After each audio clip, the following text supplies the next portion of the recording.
Hey everybody. Okay, so today it's Sunday. I'm recording this on the Sunday, and we have about half the class who haven't taken exams yet. So normally I would like to be giving you exam feedback, and I will, but I don't have any information to give right now. We still got half the class that's waiting to complete the exam. So halfway through this week, I'll have that information. I'll record some feedback and give it to you. Which brings me to the lecture for this week.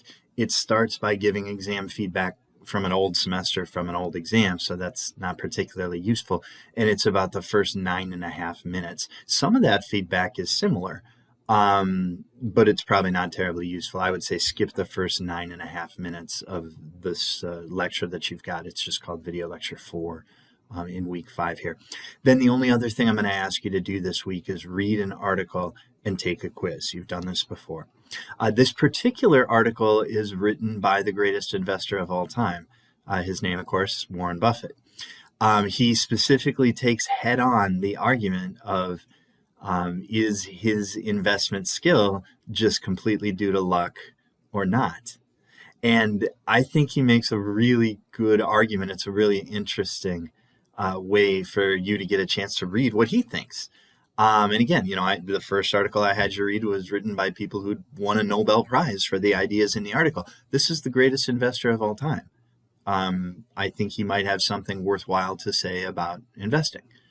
So yeah, the article is not new. It was written back in the 80s, but it's still really good. And I think it's worth the read. So go ahead, read it, and then like normal, we've got a quiz. We'll have you take that quiz. You can have the article in front of you. That's how I would like you to do it, because I know you didn't memorize the article when you wrote it, and I may be asking questions about something that you didn't think was all that important. That's okay.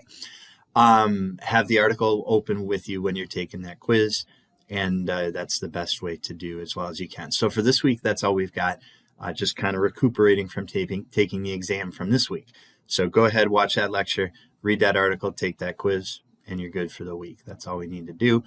Keep an eye out, and I will have another video posted for you giving you some feedback from the exam we just took. Thanks a lot. You guys keep up the good work, and we'll go from there.